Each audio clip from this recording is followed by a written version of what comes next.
A very good evening, ladies and gentlemen, and welcome to this 77th edition of the Together for Education webinars brought to you by Notebook. Since April 2020, when the lockdown had just started, we had set up this series of webinars to help our esteemed educators get more hands on, get more ease with the various learning platforms that were quickly becoming popular, Zoom being one of them. Schooling had moved inside the houses, and teachers had to conduct classes online. We at Notebook try to facilitate this as best we can through teachers training programs, and eventually we set up the Together for Education webinars as a way to help our teachers get more familiar with Zoom as a platform. Little did we know that someday I'll be welcoming you to the 77th episode. It has been our pride and privilege to have these sessions week after week, to have such esteemed educators like yourself join in, share your thoughts on such a plethora of topics. Today, we look at homeschooling. Well, classically, homeschooling has been a system that has been away from the school, away from the educators, so to say, when certain parents decided that the students should learn better at home. However, with this pandemic and the lockdown, homeschooling has taken a whole new dimension. Regular school students have been schooled at home. The parents have become an integral part of the learning journey, and the teachers have now become their facilitators as students engage in more and more blended learning. Today, we will look at the various aspects of homeschooling on our session. Before I start the session for today, we at Notebook produce small, crisp videos about various topics from the school curriculum. These are matched exactly to the school syllabus. With these videos, there are two kinds of benefits that we offer. One, the teachers can use these videos as part of their classes. Whether the class is happening online or offline, teachers can play these videos as an introduction to a topic. I will give you more details about this a little later in our session. But later, when the students are revising these topics at home, they have access to the same videos on their personal devices, smartphones, laptops, whatever they have. And they can then watch these videos to get reminded of what exactly you taught in class on that particular day. What I will do now is play you a small clip of one of the notebook videos before I start the session for today.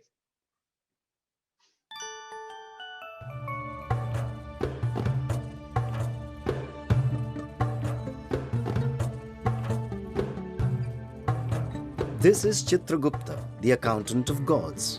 Mythology says that he is the assistant of Yama, the Hindu god of death, and he keeps records of the good and bad karma of all of us living on earth, and what exactly happens based on this record keeping. We humans are assigned our places in heaven or hell.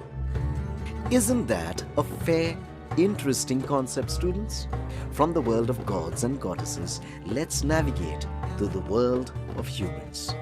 Hello and welcome to Notebook's video lesson on Introduction to Accounting. This is 4000 BC, that is 6000 years ago. And yes, we take a time machine for this journey.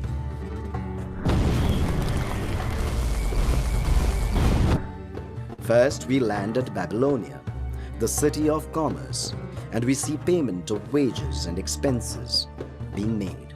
And yes, they are using clay tablets to keep the records. Our next stop is at Egypt.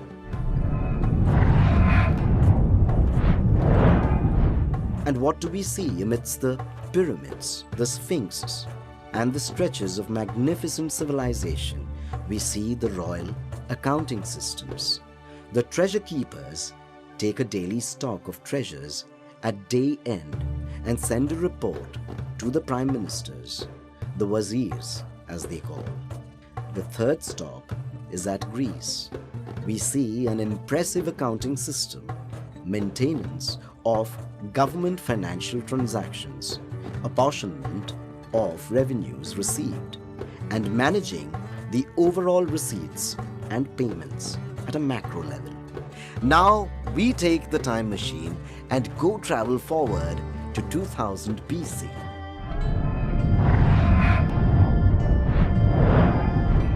This is China, and we see an extremely sophisticated form of government accounting.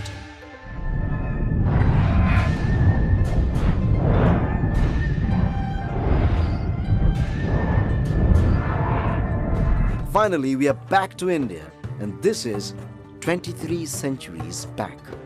Kautilya is a minister in Chandragupta's kingdom. This is the book written by him, Arthashastra, and this book is all about accounting record. Students, let's navigate back from the pages of history and take a deep breath to spell the word accounting. What is so fascinating about this word? Yes, it is indeed fascinating considering the fact how it has evolved over years. From the confinement of a financial record keeping, the term accounting has now progressed into a wider gamut where financial decision making can be aided. Well, ladies and gentlemen, that was a short clip of one of the notebook videos. On our website, www.notebook.school, you would find such videos pertaining to every chapter for every topic and every subject across the school curriculum. Well, with that out of the way, it is now my job to introduce our first speaker for today. Our first speaker today is Achin Bhattacharyya. Achin is the founder and CEO at Notebook. A chartered accountant by training, Achin was a director at Deloitte prior to starting Notebook. He has worked in India and abroad in various senior capacities in GE, PwC, KPMG, and Deloitte. He is a fellow of the ICAI and a member of CPA Australia. He is also the recipient of the prestigious Indian Achievers Award. Achin is an avid reader and a passionate traveler with keen interests in economics, history, literature, and philosophy. He is a regular speaker at various forums and chambers of commerce and also contributes articles to numerous publications regularly. He is also on the board of some of the most renowned corporates and contributes significantly to their brand strategies. Achin, over to you.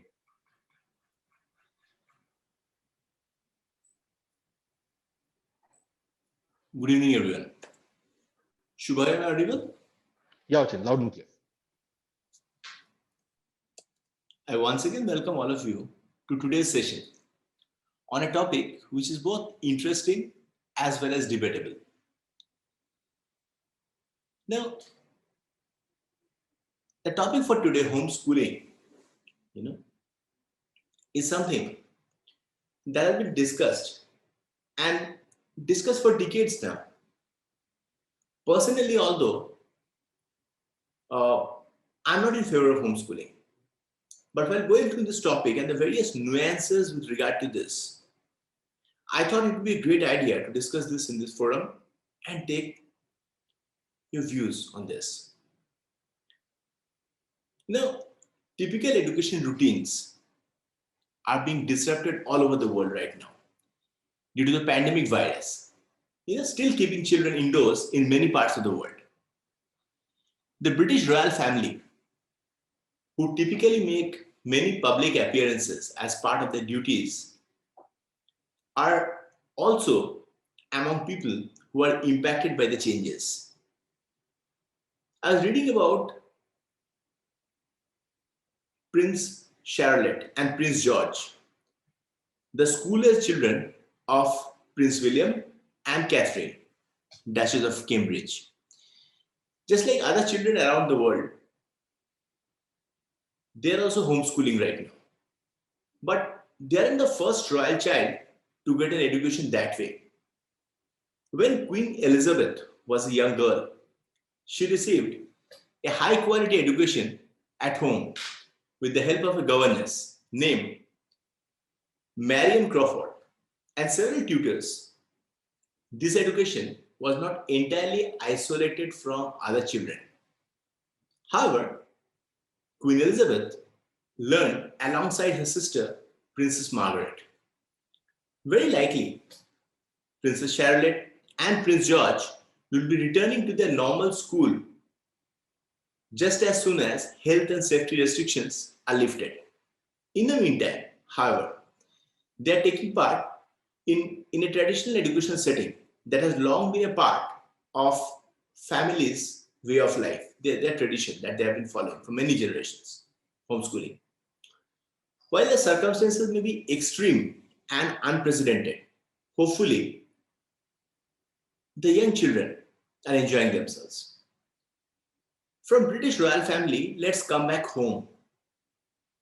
I was reading about our own child prodigy, Sad Nasir, a wonder kid who surprised his parents with his cognitive abilities.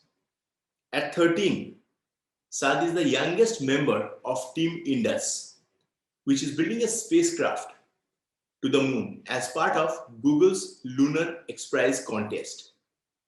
2 years ago, Sad finished Stanford's online course on database and cryptography.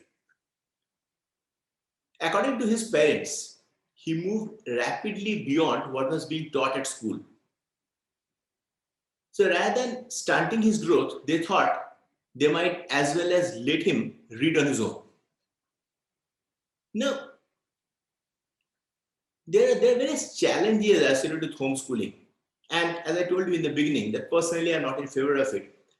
So I'll come to my deliberation on that part. But before that, let's take a look back and let's look at the history of homeschooling. Where did this entire thing come from? And also very interesting, I would like to discuss about the views of two Nobel laureates in this particular regard. And also how they themselves in their own lives lived through it, with example, and what they thought about this entire concept. Now, the modern homeschool movement began in 1970s when John Holt, an educational theorist and supporter of school reform, began arguing that formal schools focused on rote learning created an oppressive classroom environment designed to make children, very compliant. Holt called for parents to liberate their children from formal education. So that was his view. So he brought in a concept called unschooling, not necessarily homeschooling, but unschooling. And early followers of Holt connected through his newsletter. Name of his newsletter was Growing Without Schooling, and this was founded in the year 1977. Soon after, his arguments inspired the first batch of homeschoolers. His friend, another very famous educational theorist, Raymond Moore, added his voice, arguing that early schooling was detrimental to children. Now, he didn't say schooling is bad, he said early schooling, sending them too soon to school, may be detrimental. And he suggested that children be sent to school at the age of 8 or 9 in order to give them, educational, psychological, and moral foundation. Now, this was the history. Some parents around the globe have been homeschooling, and they have their own reasons for it, not only for pedagogical reasons, but also for individual pragmatic reasons, including concerns about bullying, poor quality local schools in many communities. And I'm discussing about global issues. I'm not discussing about situation in our country, which I find is far better than what I have seen in many other parts of the world. This increasing diversity, combined with the advent of internet, definitely has opened up information network. It's a new world of opportunity. But having said that, it's very easy to say, when we discuss homeschooling, it's one word. But what we need to realize that it requires so much of commitment. If a parent really decides that, okay, seriously, I want to homeschool my child, the amount of commitment needed is huge. It's enormous. It needs vision, it needs research, it needs planning, it needs execution, it needs evaluation. Because what basically you are trying to do, the parent is trying to replace a system all by himself. That's a huge challenge, tremendous challenge. Coming to the vision part, first of all, a parent needs to decide that what do you hope to accomplish when you really want to keep your children at home to educate them.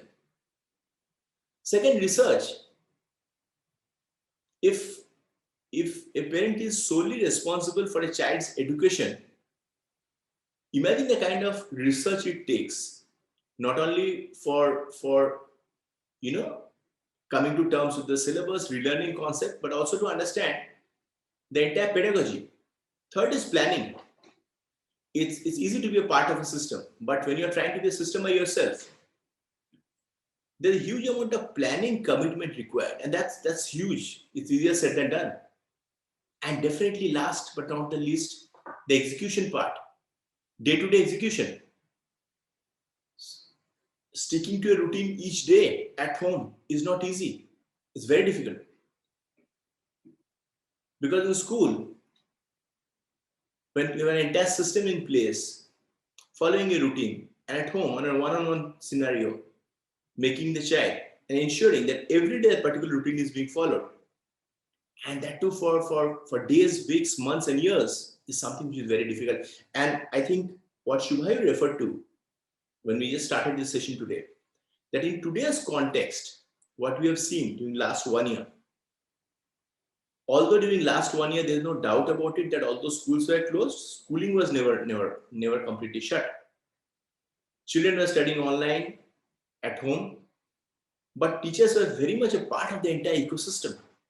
Still, I have spoken to so many parents who have acknowledged the fact that it was really difficult for them to manage their children. And they all appreciated the job that teachers are doing day in and day out. So imagine, even without that support, the fact sticking to a routine each day has to be very difficult, very, very tiring. Next, a very important part is evaluation. Now, the entire education system, evaluation also has a role. Now, when I'm saying evaluation, I am not necessarily referring to a very conventional test of rote memory, but any kind of evaluation, even application-oriented evaluation. Any kind of evaluation, again, the system needs to be designed and implemented. So naturally, for a parent, doing it all by himself or herself is a Herculean task. Now I'll discuss a very interesting, as I told you, and this I found this really interesting. I'll discuss about two Nobel laureates and their views. And I'm only telling you about two Nobel laureates who preferred homeschooling.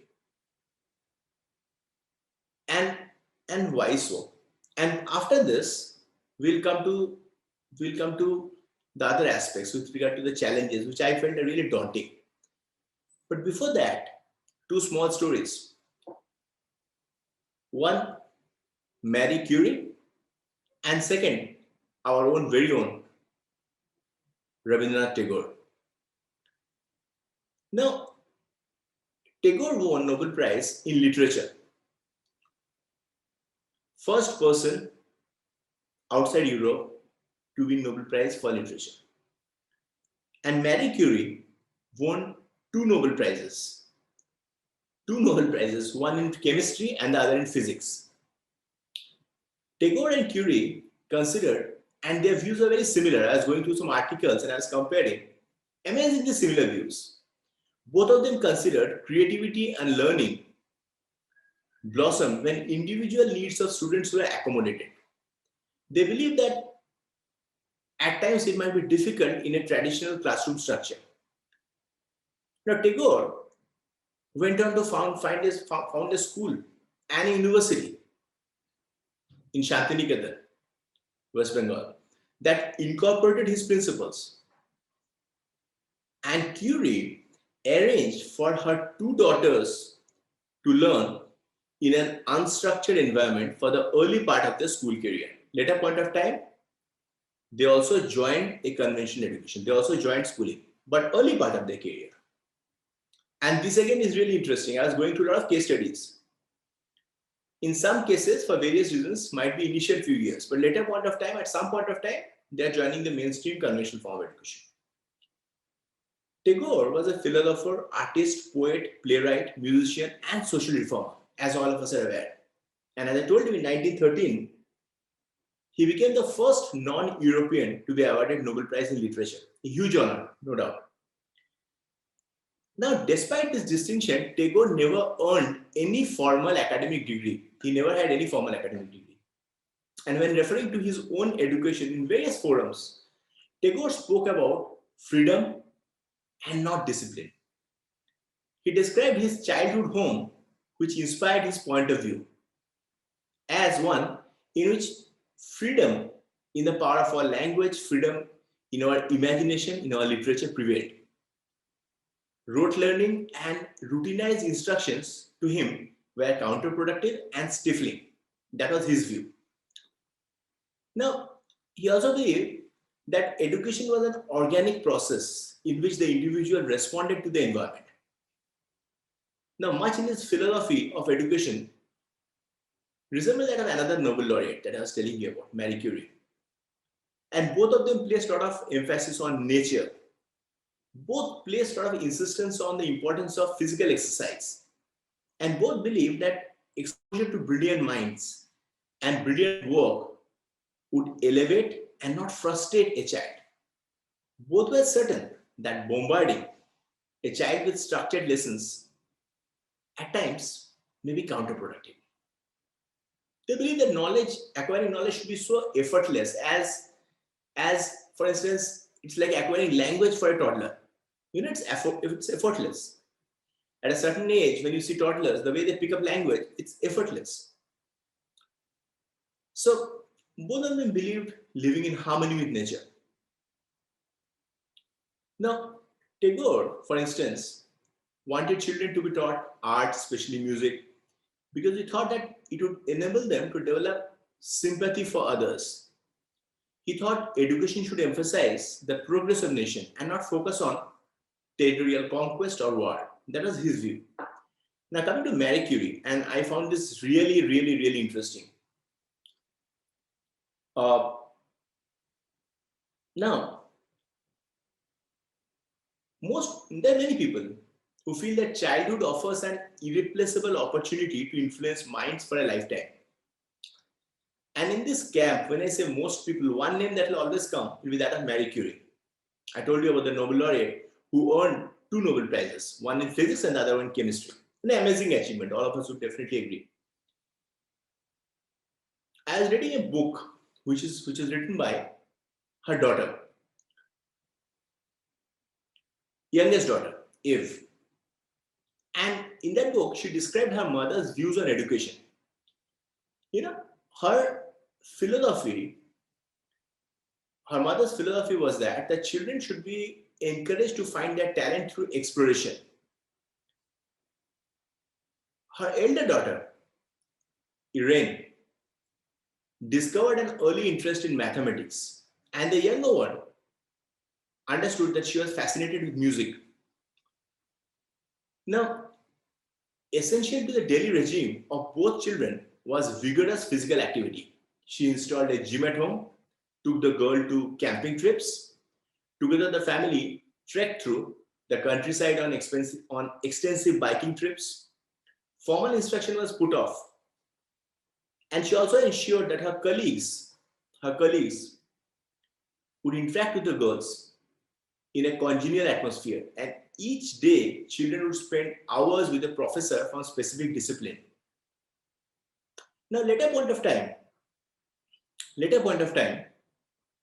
her 2 daughters are also following their career trajectory. That what was the result? We understand that they went through this.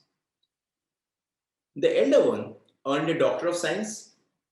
Eventually, she went into mainstream education. She earned a Doctor of Science. And the younger one earned 2 bachelor degrees, one in philosophy and the second in music. The elder one, Irene, also went on to win a Nobel Prize for her groundbreaking research in nuclear physics. That was in the year 1935. And the younger one, who was interested in music, became a journalist, later point of time diplomat and humanitarian with interest as a pianist. Now, whether their mother's approach to education enabled a lifetime of accomplishment or not, it would be hard to say. It's debatable. I'll say still it's very much debatable. But their lives and achievements certainly make a good argument for those who believe that a rigid curriculum may not be path to a great mind. So this was one side of the story. Now let's come to the other side, the pitfalls. Now I believe, and I'm also going to views of many academicians, and I am completely with them.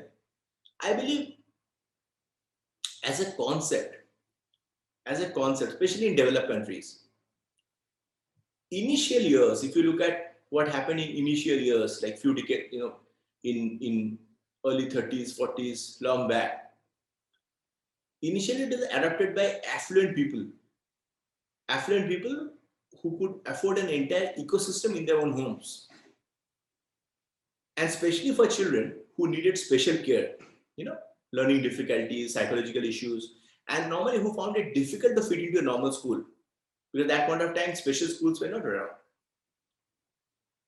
And it might have been difficult for teachers to give them individual attention. In those cases, definitely it worked. And in many cases, we've also seen that after being homeschooled, initially, kids were sent to normal schools when they picked up.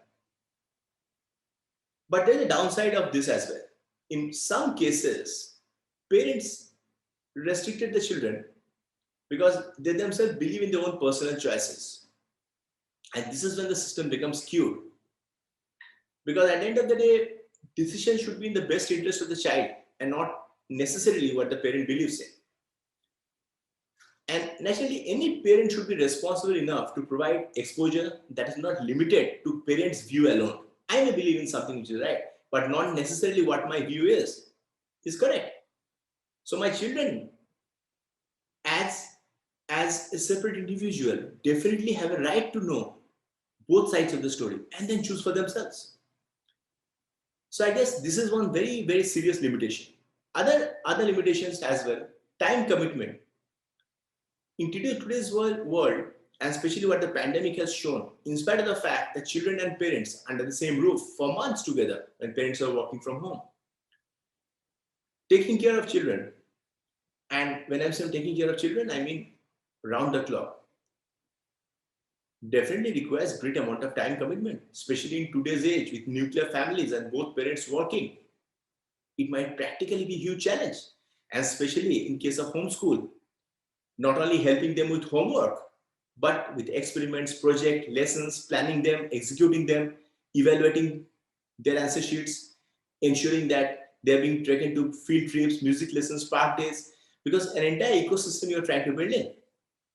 Also, the kind of personal sacrifice it needs. The parents will have no time for themselves.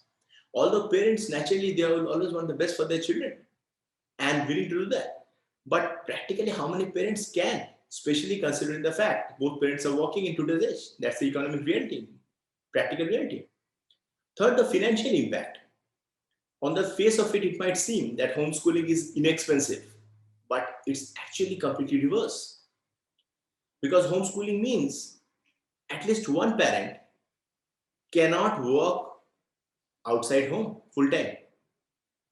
Because taking care of children academically, ensuring that their education is not hindered, is a huge issue. And next, I think which is the most important point where I have very serious concern is the socialization factor.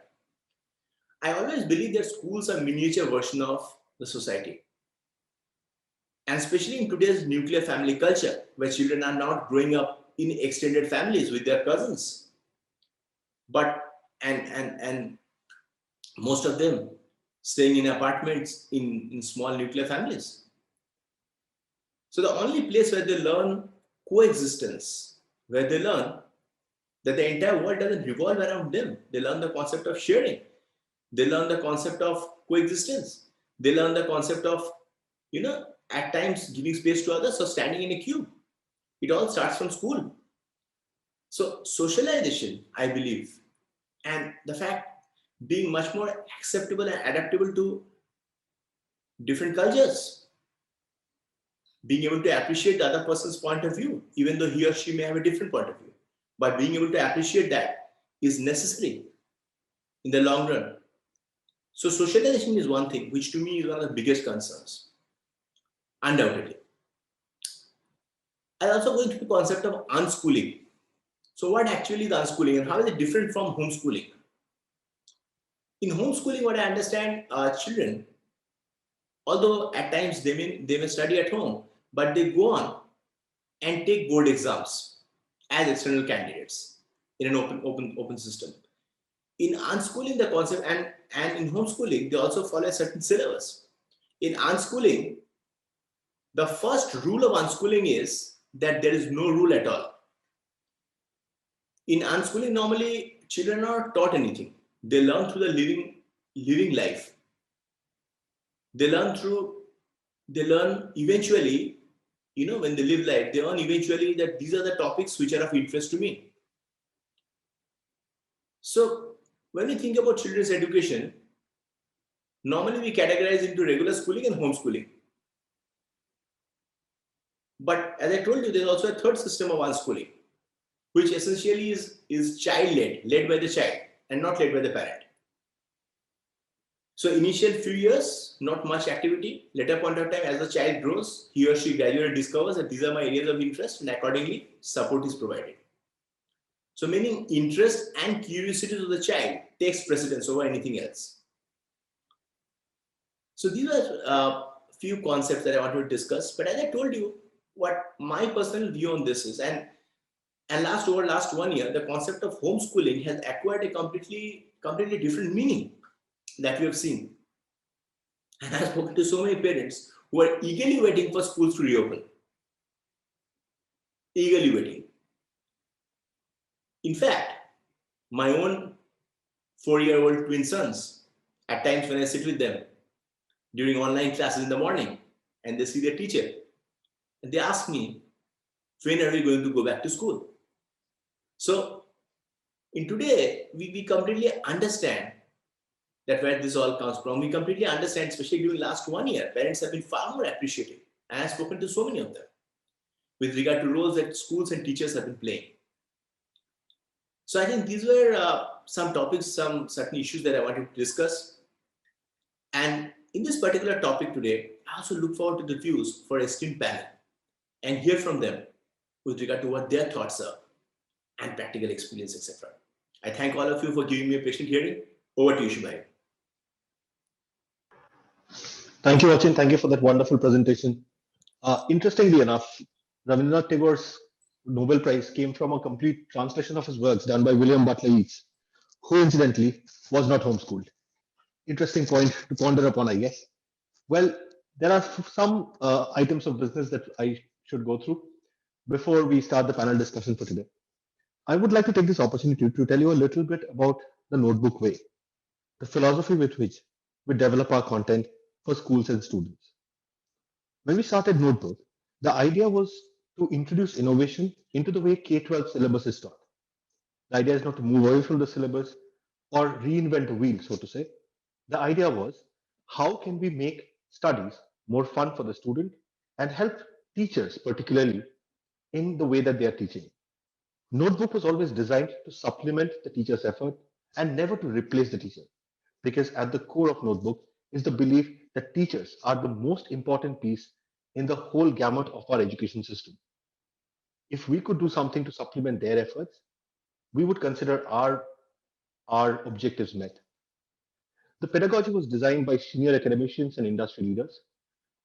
We had Mr. Ashok Ganguly, who headed CBSE for 8 years, who was one of our early mentors when we were designing this pedagogy.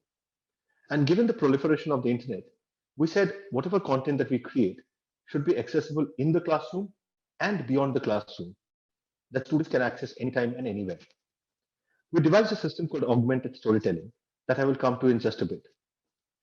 The way Notebook tries to achieve its goal is through continuous upgradation based on student and teachers' feedback. If today you watch a Notebook video and you feel that something is not up to the mark, something needs to be improved upon, do let us know and you will see it happen.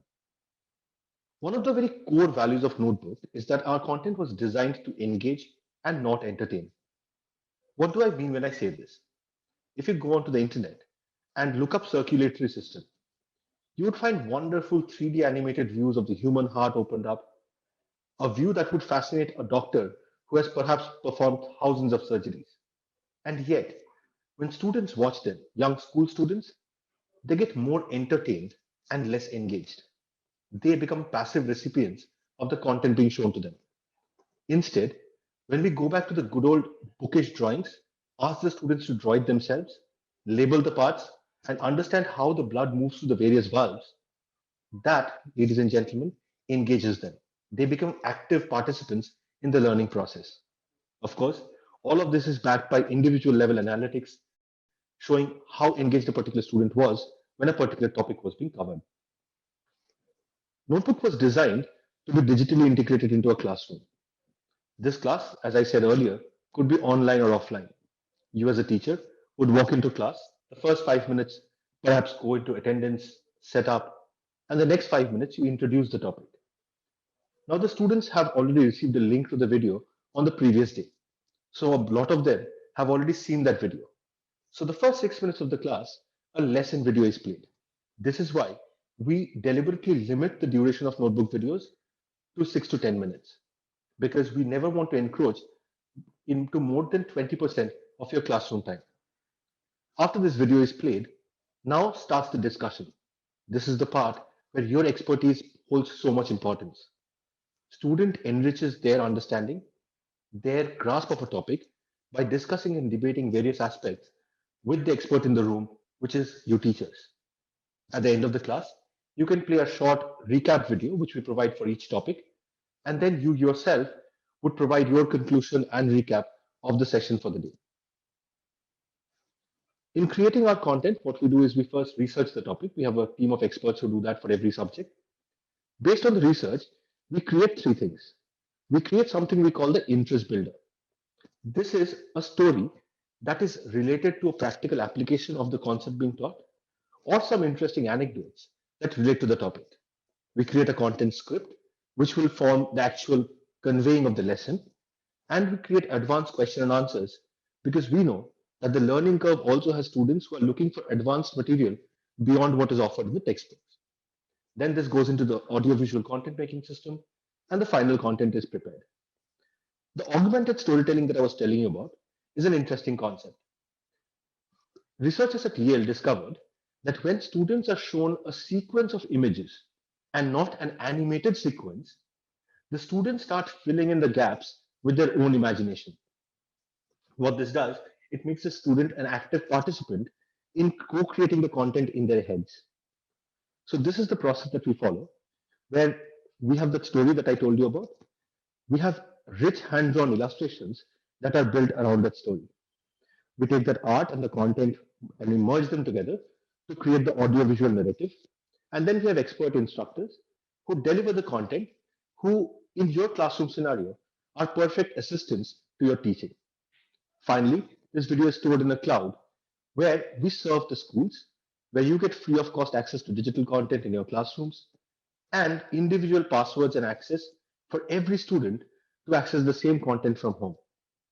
This is how Notebook tries to serve your requirements in the classroom and the student's requirement when they're trying to revise the topics much later.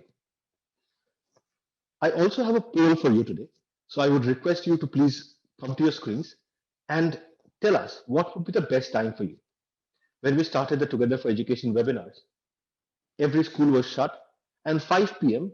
got the most votes from all of you as the most appropriate time for you to join into a webinar. I will launch a poll on your screens now. It should be visible on your screen as I speak. There are multiple time options given to you, right? We can move the webinar to 3:30 p.m., 4:30 p.m. It can remain at 5 p.m. We can have it at 5:30, 6, 6:30, 7, or 7:30. If any of these options work better for you than the current 5 o'clock slot, your vote would mean the world to us in deciding where we want to go. I will just leave this on your screen for a minute, minute and a half, so that we can get your feedback and then we can start with the panel discussion.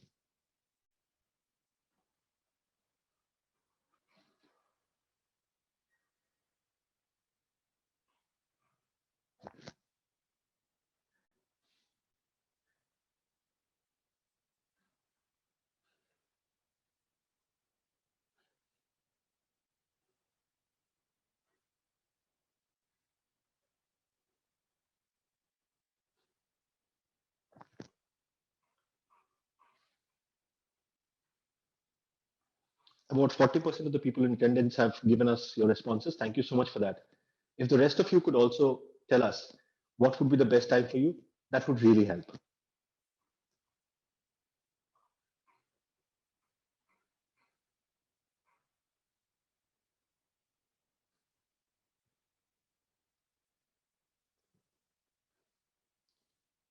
Well, it's been a minute and a half. I thank all of you who have given us your valuable responses. I will end the poll now and introduce our panelists for the day. We have two very distinguished educators on the panel today. We have with us Mrs. Manju Gupta, who is the principal of the Kothari International School in Noida. She has been the recipient of the National Teachers Award 1999, Pride of India Award, Inspiring Educators Award, amongst many others. She has over 4 decades of diverse work experience, out of which, for 28 years, she worked as principals of schools with CBSE, Cambridge, and IBO curricula. She has been an international and national trainer with various organizations. She leaves no stone unturned for increasing the learning and happiness quotient of people in her sphere of influence. Ma'am, thank you so much for joining. Thank you so much for your time. We also have with us Mr. Balasubramanian Murali, who is the principal of DPS Yamunanagar. He is a postgraduate in mathematics and education.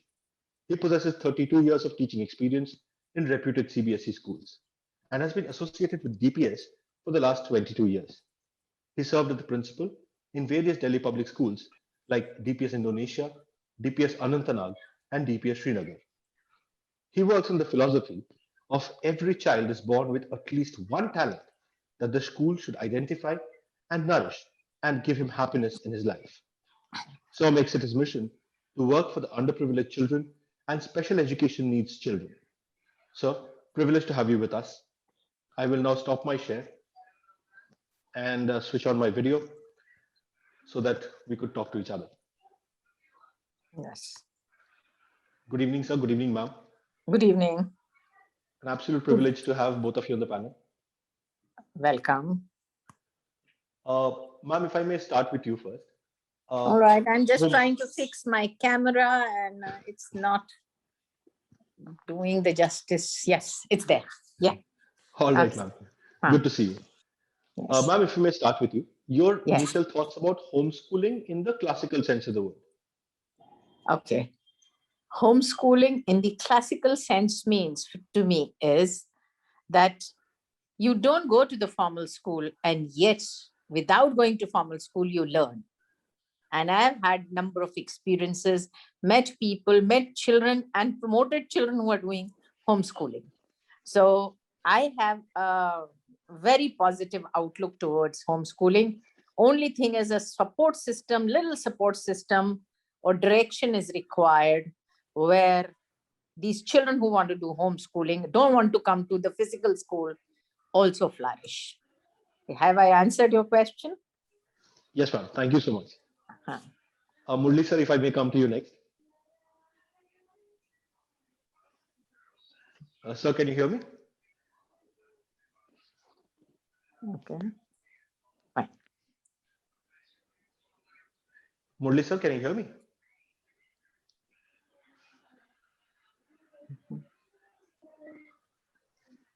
Sir, good evening. Can you hear me?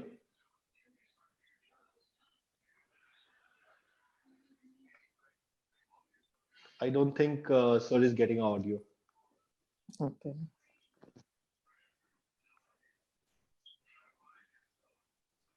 Abhinanda, could you please get in touch with Murali, sir, and let him know that we are facing a bit of an audio issue at his end? Ma'am, if I may come to you with my next question. Yes. In school, we have all benefited from the huge array of teachers that we studied under. Yes. I think we can hear, sir.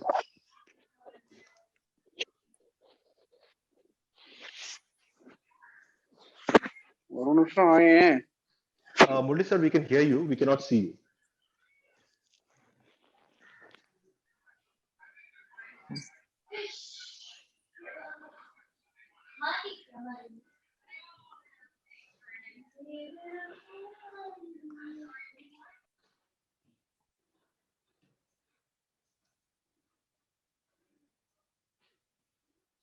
Murali, sir, if you can hear me, if you could please unmute yourself.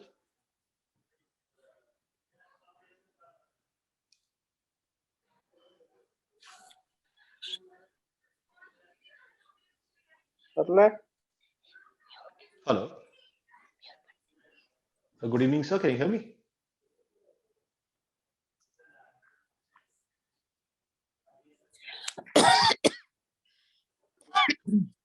Abhinanda, if you could please get in touch with sir and get this sorted. Yes, ma'am. I was telling you Ah, that in school we benefited from having so many teachers, and mm, it's almost like a electricity flow thing, right? There's a potential okay, difference between the ignorant student and the teachers who know the subject, and then there's a flow okay, of ideas. In right. homeschooling, it almost seems like you're reducing that gap. You're limiting yourself to the knowledge base of one person who's then teaching you. How does No, that work?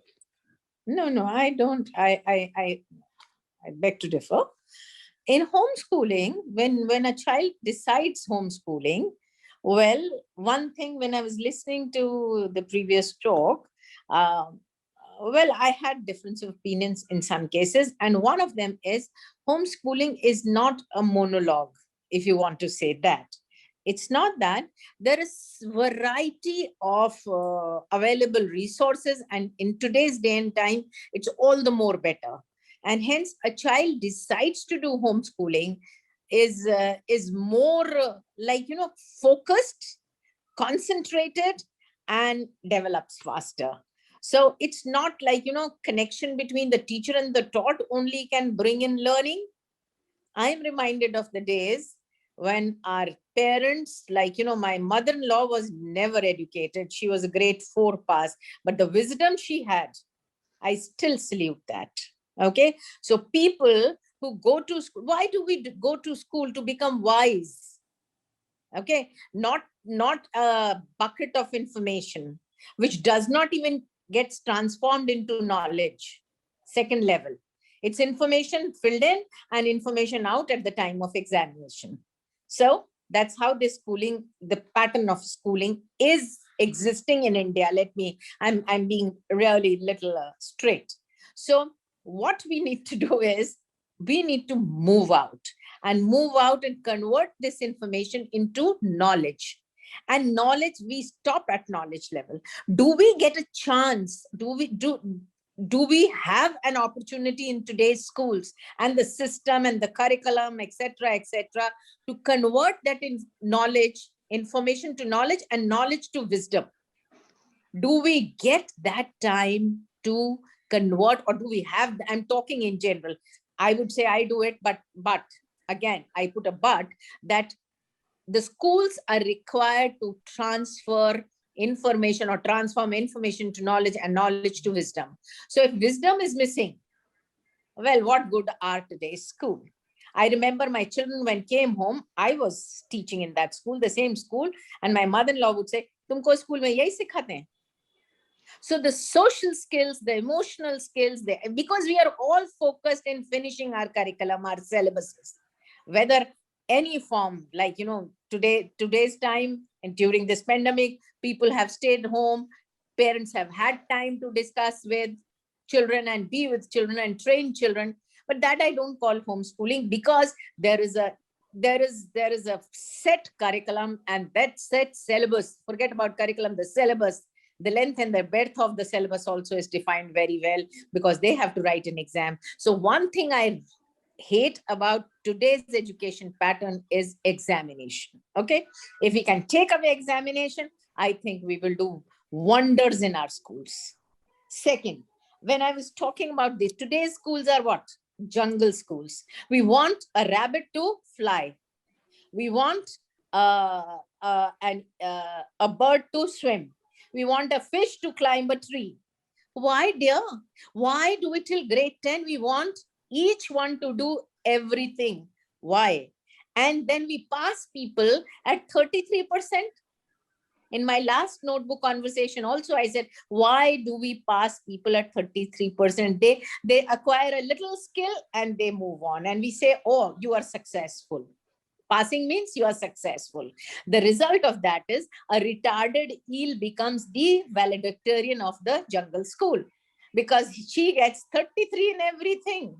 Can swim a little, can walk a little, can run a little, can jump a little, can fly a little, and everything 33%. And we are happy about it and we graduate them to the next class. So where is that wisdom happening? So we need to, if we change, unless we change the model of the school, I'm asking CBSE sitting on your floor, why do children have to do 5 subjects in grade 12? he wants to be an engineer. Come on. I'm talking engineer, very, very, very traditional learning field. Engineer, why should they do the fifth subject? If they do physics, chemistry, and math, they're done. Or they can do only, depending upon what kind of engineering they want to do, physics and maths. And so my call is on, or drawing, if they want to do architecture, why do they need to do chemistry? Coming again, chemistry of the kind which we teach. I'm not talking. So can we have something, can we design curriculum, or can we ask child to pick up credits he wants to pursue with? So at secondary level, at primary level, everywhere we are killing the creativity of the child because of the voluminous curriculum which we have, voluminous syllabus we have. So homeschooling helps a child to reduce the syllabus to his desire and yet move. So some schools have done well. I'm not talking of every school. Some schools are doing brilliantly well. But every school in India is looking for the education minister to say something, or the board they follow to do something, whereas they know Government of India has given us all freedom to do whatever we want to do till grade 8. So if we want this freedom, if we choose as schools, or children choose as homeschooling. I'll give you an example. I had a child coming up to me and very recently, and said, ma'am, till grade 3, I went to school and I found no fun in going to school. The father was an IAS officer who quit IAS. So it was an educated family.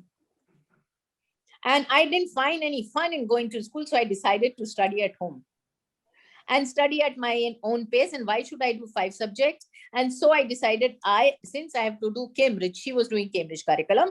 Since I had to do Cambridge, I knew this is what I wanted to do. I did it after grade 3. And I mastered it. And to tell you, just to put it together in the right perspective, she got all 5 A stars. Because she studied it well. For examination, she had time to do that. So her focus was A levels.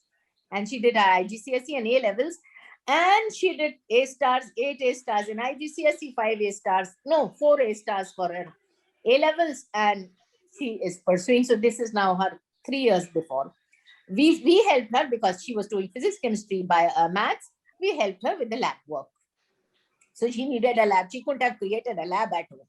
So these are somewhere where they need support, homeschoolers. But otherwise, I see these homeschoolers also doing very, very well. And this, I narrated one example. I have 10 more examples to write a story about them. So homeschooling, if done with a focus, is a good idea. If I have my way, if you bring children, this is what I'm talking these days, and talking to my teachers and talking to the on education forums.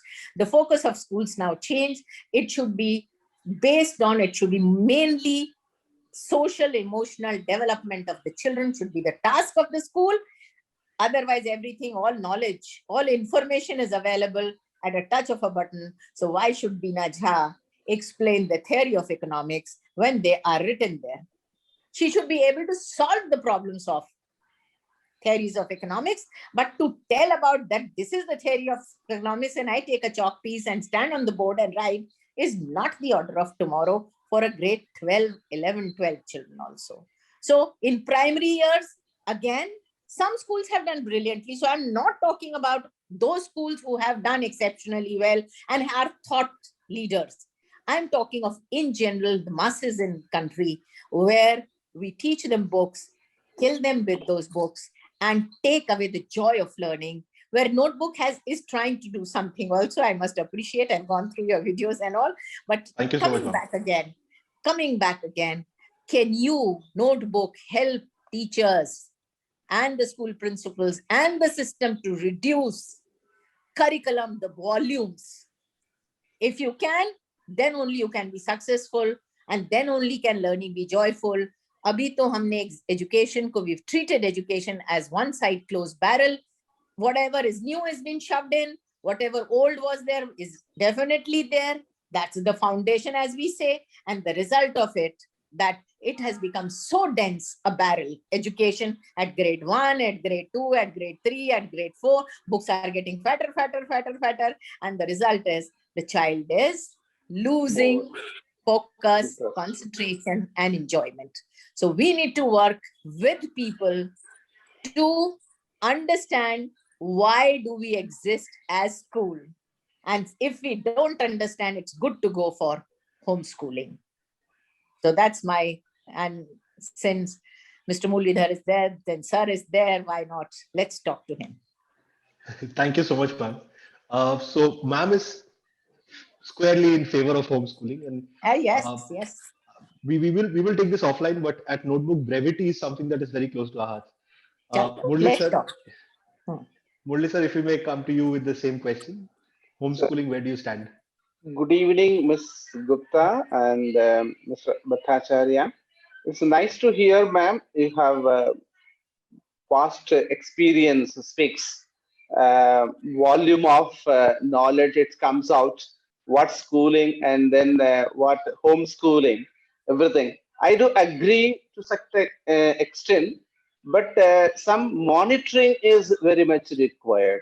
So for any learner, in that case, if he is studying or learning, some holding is very much required in that case. So there, the school is taking that responsibility to guide them. But I do agree that as simply the volume of book and the volume of knowledge, what is there in the book, simply imparting to them, that is not going to give the education or the wisdom.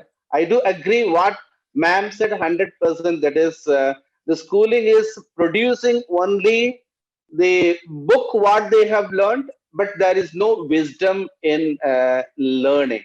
So the students who are appearing for engineering, they are going for only to clear any examination.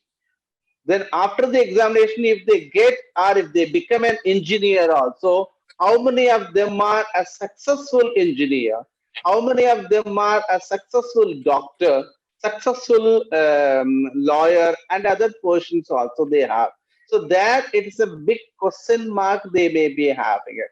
I do feel that the homeschooling, even the old age, they learn from the, even you can see that as farmers, they go to the field, they experience it. Okay, this time I will be getting this type of crops can be we can get.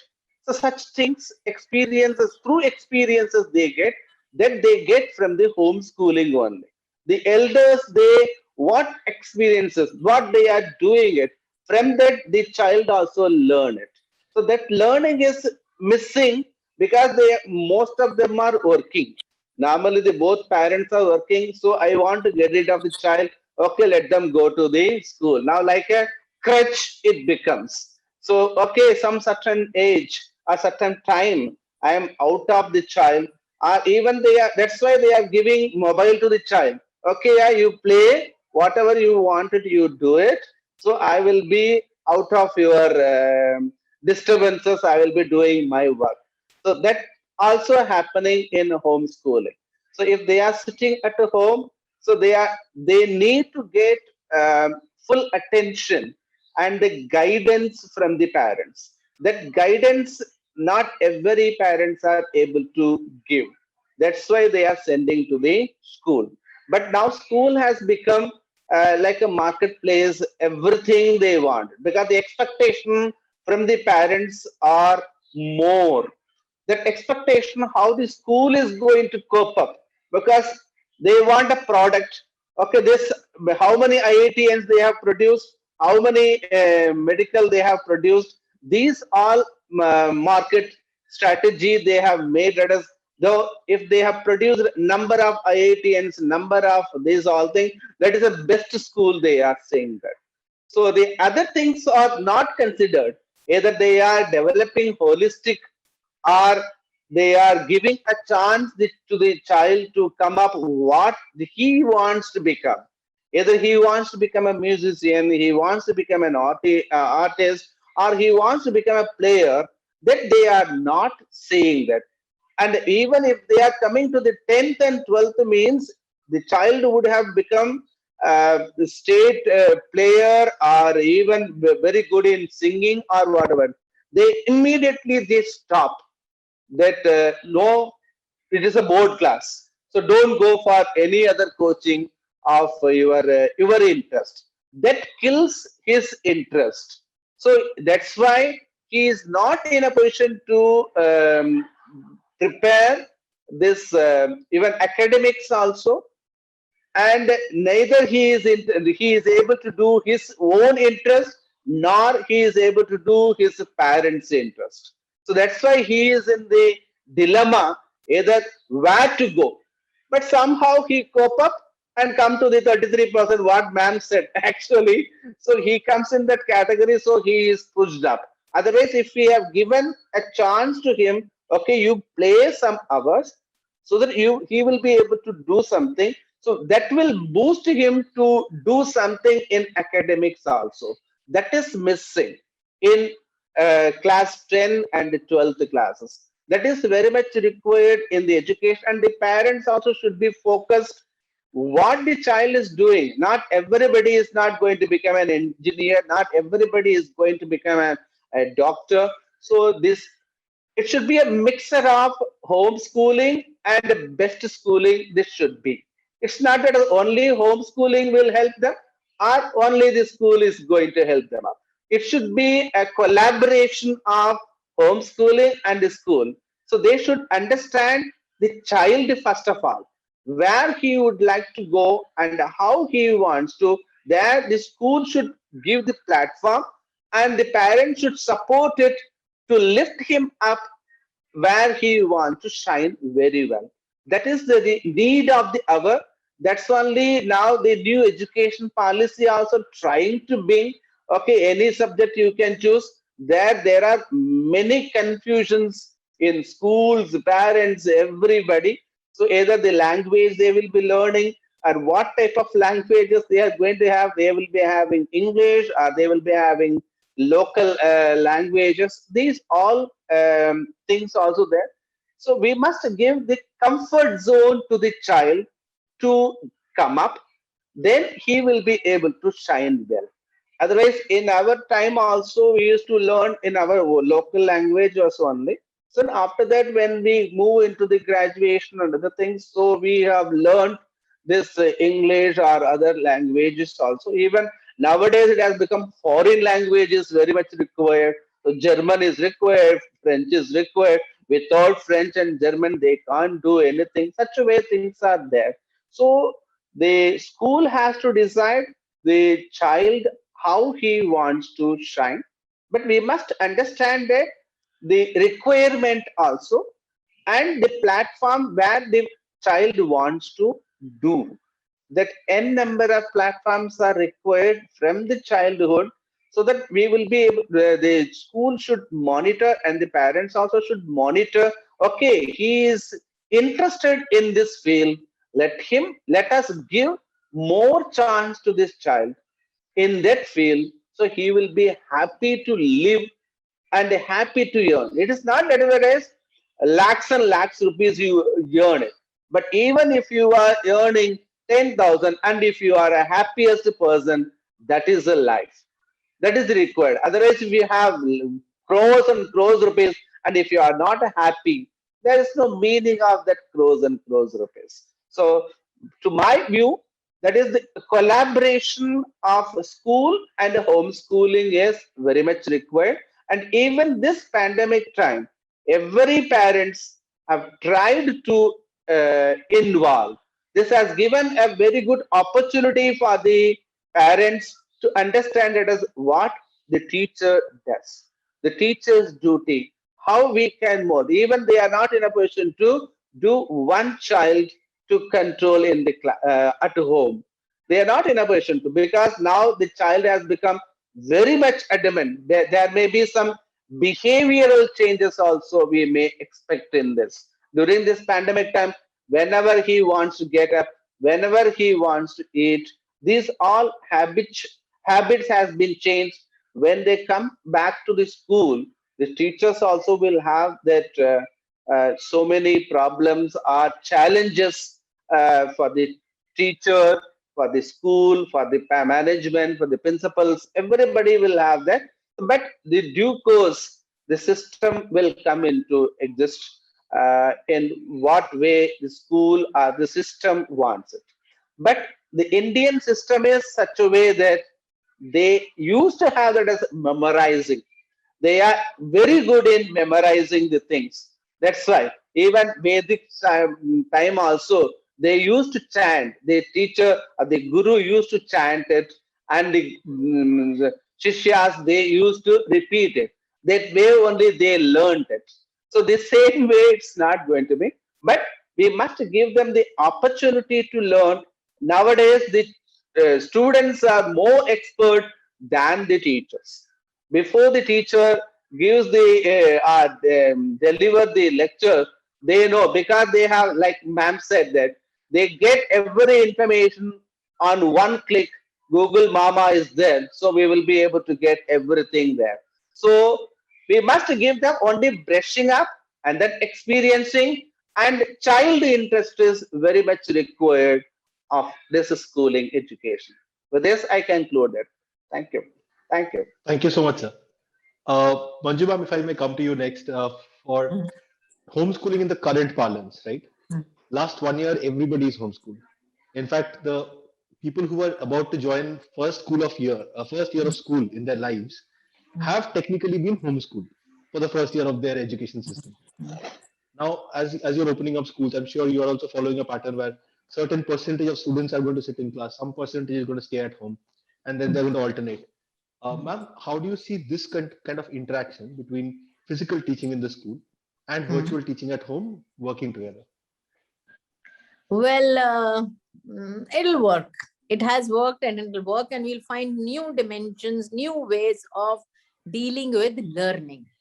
Okay, like, but I would like to take up the homeschool part only, and want to talk a little more with your permission. Okay, now the other is why homeschooling is essential.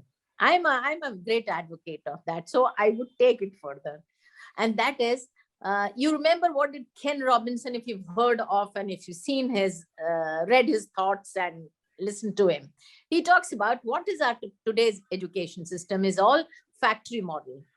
That at the age of 3, you are in kindergarten, and NEP also says that, and that's why I'm not for it. Okay, let me say I'm not for it. And so at the age of 3, you get into kindergarten. Then at the age of 8, you get into grade 3, and at the age of 11, you get in. Come on, my developmental milestones are different. Why do I need to be age bound? So first thing is I want to crack that. Homeschooling takes away that. Okay, I told you that girl started reading IGCSE after grade 3 of the so-called school. So she did homeschooling. So again, can we break that age barrier? Second, why should a child be in grade 1 for 1 year? If I have learned faster, well, I should be promoted to the next grade. So it should be credit based कि भाई तुमको इतना सब कुछ आना चाहिए to reach grade 8. Some children run faster. They are accelerated learners.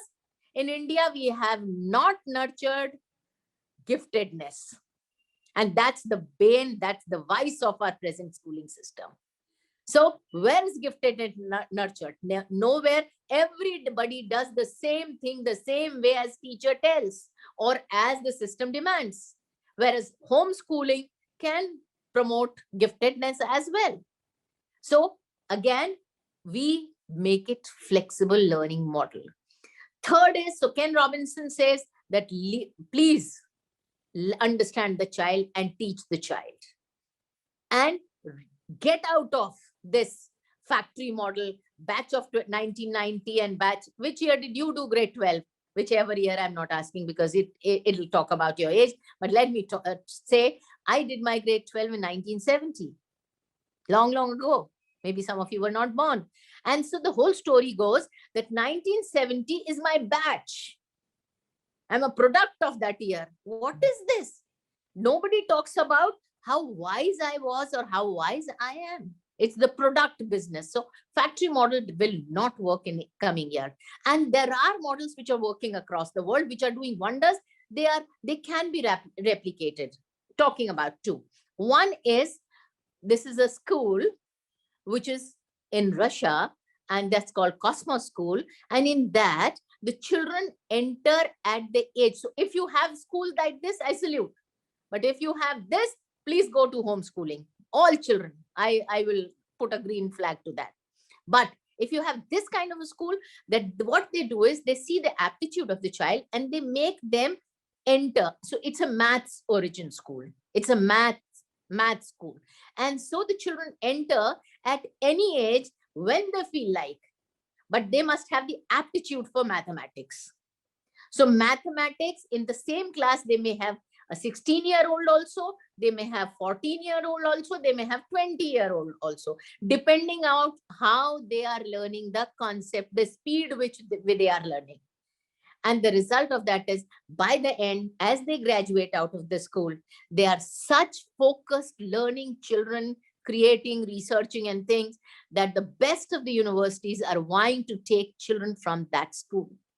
So I would like to create a school of that kind in India, where the child learns at his own pace, in his own desired field, and excel like excellence, or excellence is the word for him. So giftedness is nurtured. If the child does music, well, let's have a music school from the early years. Why do we want to have give them the exposure till the age of, say, 15 years, do everybody everything and do nothing?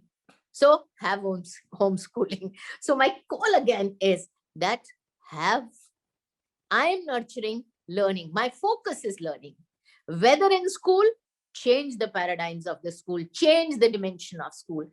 When I want to bring about those drastic changes in the school I work, or in the schools I've worked, people say, पड़ोस वाले school में तो ऐसा होता है, तो parents तो कहेंगे कि वहां तो ये होता है और आप नहीं करते हो, तो the business model gets little shaken.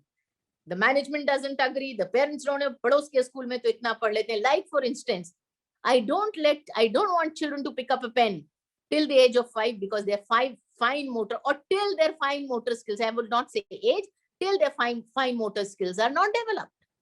But in convents, at nursery, they write cursive writing and we kill them. So the child who gets out of it hates writing because usse hota hai nahi, and we push them to do that. So either the schools change, otherwise let children have homeschooling. So there is a big opportunity for schools to change drastically and have gurukuls. No, why are we going anywhere else? Do you remember? Bhim was taught Gada Vidya, right? He was taught differently. Yudhishthir was taught differently. Arjun was taught differently. Nakul Sahadevs were taught differently. So why can't we understand the child and nurture the potentials of the child instead of making that child struggle through things which he cannot? Think, Yudhishthir knew, means think, if Yudhishthir was to do Dhanur Vidya, he knew a little, not I would say he didn't know, but the excellence, the giftedness has to be nurtured. And my cry in India is, there are no schools for gifted children. Is bar NEP mein they are talking about schools for gifted children, but I do not know, do they understand, like we don't understand what homeschool means? For me, homeschooling is learning by the child for the future of his area of interest, and take the learning to the excellence. Then your second question was this blended model. Blended model, when you're talking about, well, again, there is the silly, wretched curriculum defined by NCERT and kinds. I don't want all children, like, do you know in Cambridge, 6th, 7th, 8th, you do only 3 subjects: a language, science, so scientific temper, and logic, which is mathematics. Just three subjects, nothing more, nothing less. And these three subjects, through these subjects, they study history also. Why maths? Why this concept? How this concept of maths came in? Whereas in a CBSE curriculum, we are what do you say? We are practicing the operations. We are not getting into the soul of the thing. Why do I need to understand why? What was the origin of algebra? What was the origin of geometry? We don't talk about it. We teach them geometry, make a triangle. But what was the origin of picking up a triangle as a figure, and who gave the name triangle? Why was it called? Means, of course, now we are teachers, so we do blah blah. But at the base core level, let's do the history. How this knowledge was constructed, like in IB, we have theory of knowledge. How this knowledge was constructed. Every child must know that. And if they know that, they will learn to construct knowledge. So with blended learning, if I have to give the same curriculum, which is offline and online, well, there are methods, there are ways that it can become effective in terms of learning that stereotype syllabus. Well, it will happen. It will happen. And there are 10 ways of doing. It can happen. It will happen. But I request the world that let child be free. Let knowledge come from heavens or within, but let knowledge be free. Let it not be broken up into narrow, narrow, constricted walls of learning. And I am changing Rabindranath's prayer. So what I'm saying, if Gurudev could think about it those days, well, he also left after grade 11. Now he went to UK to study, London to study, and he found it's useless.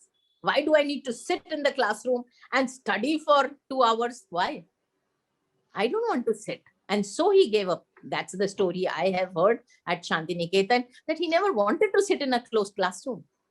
And he wanted to be a free bird of learning, and he learned, and he showed the world the ways to learn. So if he could do it, can we let this child be free and learn at his pace and without the 4 boundaries of the classroom? So classroom का concept अगर खत्म हो गया, तो वो जो school में हम कर रहे हैं वही होम स्कूल होगा. तो क्लासरूम के दीवारें गिरा दें तो बहुत मजा आ जाएगा. And let's have only the trees, only home, or wherever I want, on the road I learn. So blended learning will happen because that's the order. और हम सब तरीके निकाल लेंगे, नए तरीके ईजाद कर लेंगे उसको करने के. But yet it is not where I would like to see education in future. It's an opportunity after pandemic. I have reduced, मुझे ये जो volume of learning का जो concept है उससे बहुत घबराहट है अंदर से, and so I've slashed 2/3 of the syllabus till grade 8 of all classes.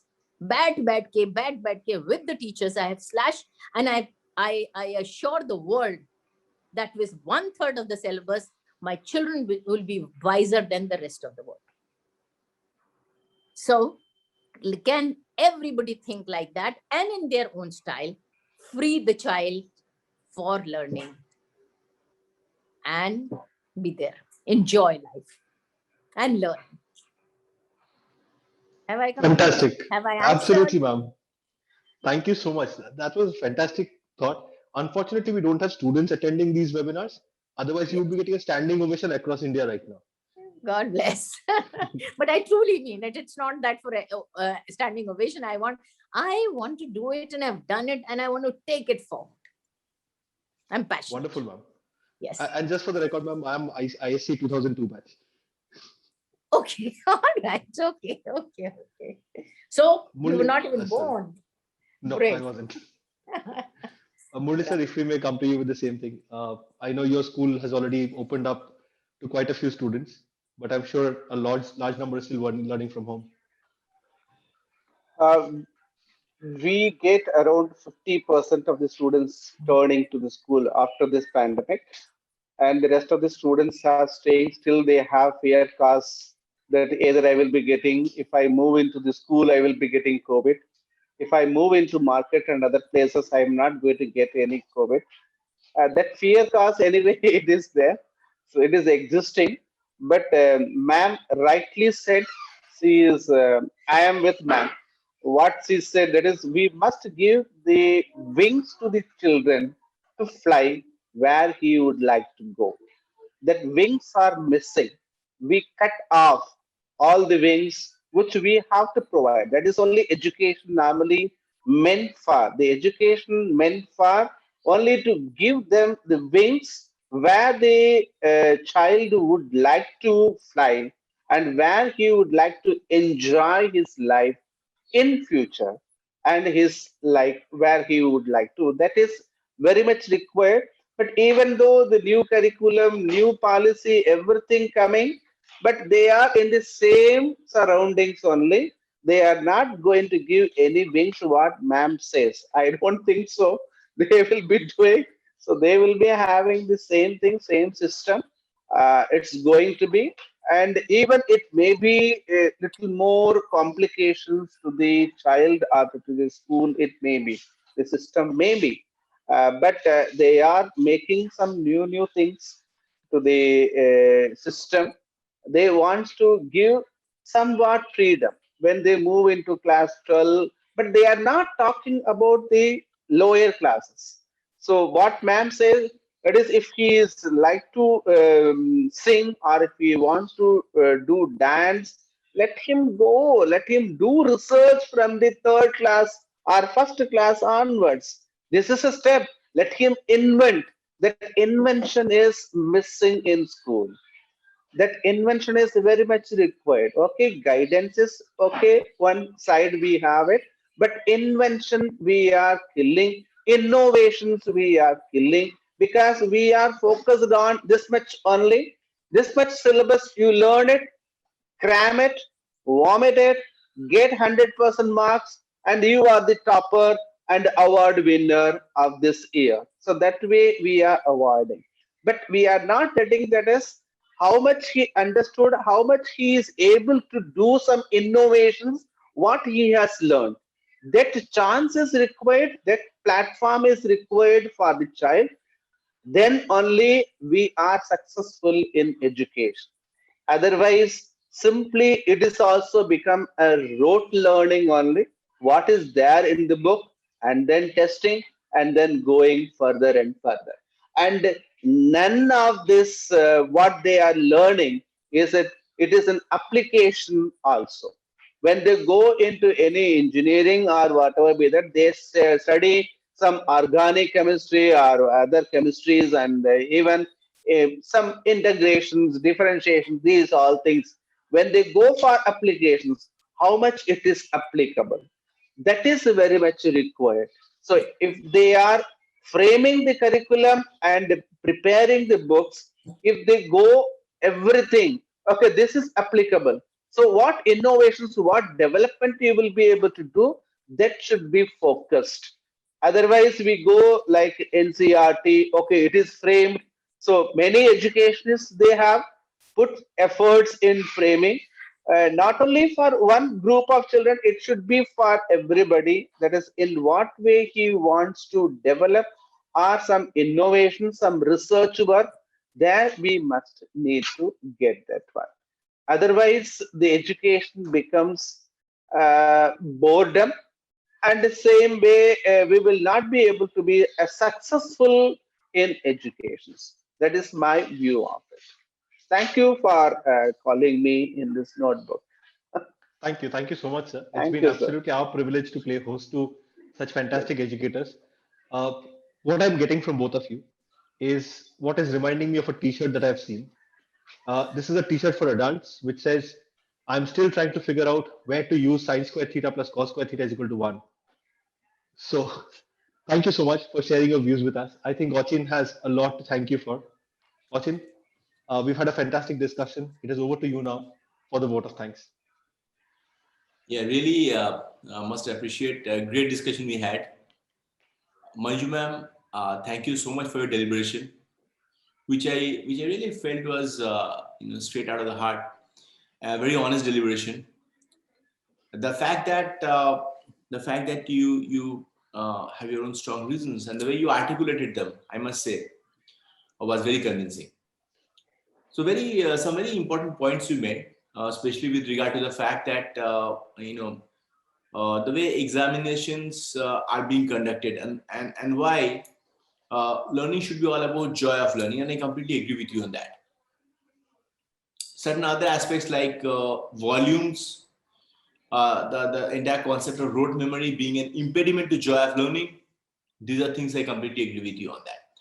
And yes, one very interesting fact you mentioned about Sir Ken Robinson, one of my favorite authors, a reformist, I'll say, a great speaker, expert, education reformer, and being from a working class Liverpool family, and later point of time, his works, and I distinctly remember two books that I've gone through.